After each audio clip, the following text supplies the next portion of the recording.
All of this is incredibly disconcerting by itself.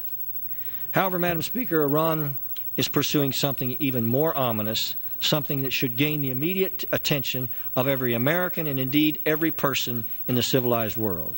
There is now strong reason to believe that Iran is pursuing a nuclear high-altitude electromagnetic pulse weapon, or an EMP, capability.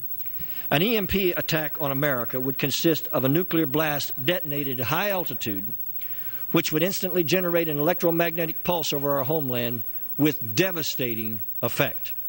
Now, Madam Speaker, I almost hesitate to lay out the grim scenario of a major electromagnetic pulse attack on our country, because it almost seems like science fiction. And there is always the risk of being called an alarmist by those who cannot contemplate such a weapon in terrorist hands.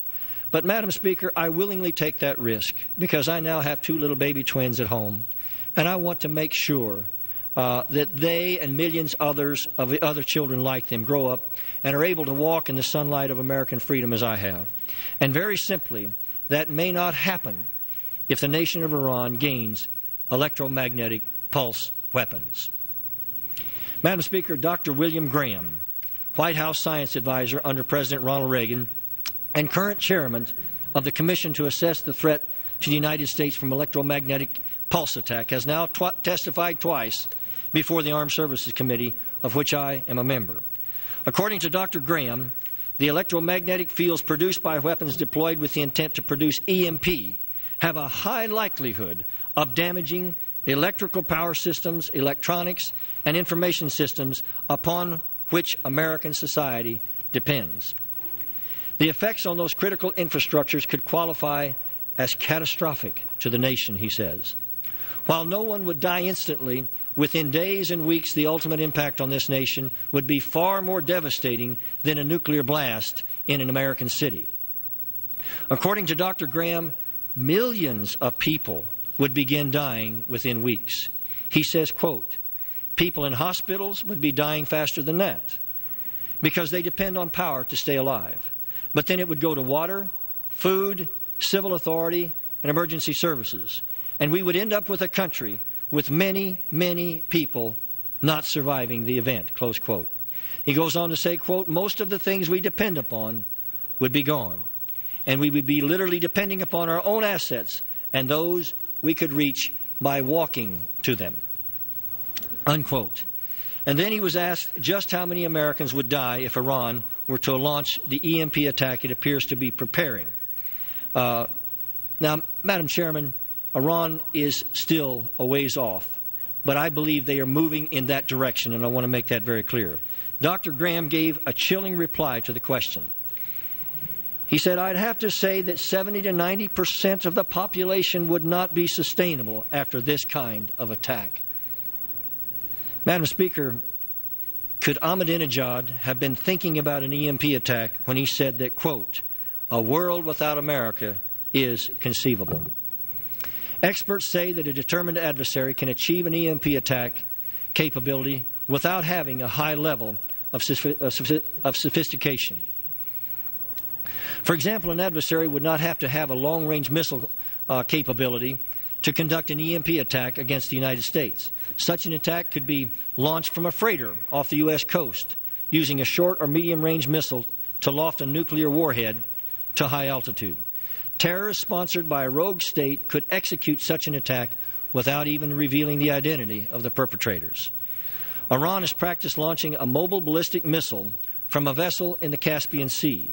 Iran has also tested high-altitude explosions of the Shahab-3, a test mode consistent with EMP attack, and described the tests as successful. Madam Speaker, Iran military writings explicitly discuss a nuclear EMP attack that would gravely harm the United States. According to Dr. Graham, Iran has also conducted a group of tests involving the Shahab-3 launches where they, quote, detonated the warhead near apogee, not over the target area where the thing could eventually land, but at altitude. And Graham said also, when asked why would they, he asked the question, why would they do that? And then he proceeded to answer his own question by saying, quote, the only plausible explanation we can find is that the Iranians are figuring out how to launch a missile from a ship and get it up to altitude and then detonate it. And he said that's exactly what you would do if you had a nuclear weapon on a Scud or a Shahab-3 or other missile and you wanted to explode it over the United States, unquote. And Madam Speaker, I've just described the exact profile of a high-altitude electromagnetic pulse weapon. And all Iran needs to activate such a weapon now is a nuclear warhead, which in this moment they are intensely pursuing. In my opinion, Madam Speaker, an electromagnetic pulse weapon is the most dangerous asymmetric terrorist weapon in the world today. And unless we understand what we're up against and respond, the nation of Iran is poised in just a few short years to gain such a weapon. We must first prevent Iran from gaining nuclear weapons capability at all. We must also diligently develop a robust missile defense capability to deter and defend against such a cataclysmic danger. Madam Speaker, as always, any credible threat is not only evaluated by the capacity, as I've just explained, but whether the enemy also possesses the intent to inflict harm. The despotic regime now governing Iran has been explicitly clear in its intention and desire to see the destruction of the United States and the nation of Israel wiped off the face of the earth. Iranian President Ahmadinejad has stated that a world without Israel and the United States is possible. Earlier this year, Ahmadinejad took part in a military parade exhibiting troops, tanks, anti-aircraft guns, and the newly revealed Ghadir-1, Iran's newest long-range missile with a reported range of 1,800 kilometers, which is capable of reaching Israel and vital U.S. bases throughout the Persian Gulf region. The parade featured a litany of slogans calling for death to America, death to Israel. President Ahmadinejad said that he said to America and to all the nations of the world, really ultimately, on Iranian television, quote, "And you, for your part, if you would like to have good relations with the Iranian nation in the future, recognize the Iranian nation's right, recognize the Iranian nation's greatness, and bow down before the greatness of the Iranian nation and surrender. If you don't accept, the Iranian nation will later force you to bow down," unquote. Do we trust such a man leading the world's most dangerous regime to have his finger on a button that could launch nuclear missiles targeting our children and families? And how do we intend to negotiate with the nuclear Iran, as Senator Obama has suggested, when their jihadist ideology considers Armageddon a good thing? Ahmadinejad himself has also promised to share nuclear know-how with other Islamic nations, quote, due to their need. No wonder the nation of Israel is concerned. Ahmadinejad has said, quote, "Anybody who recognizes Israel will burn in the fire of the Islamic nation's fury," close quote.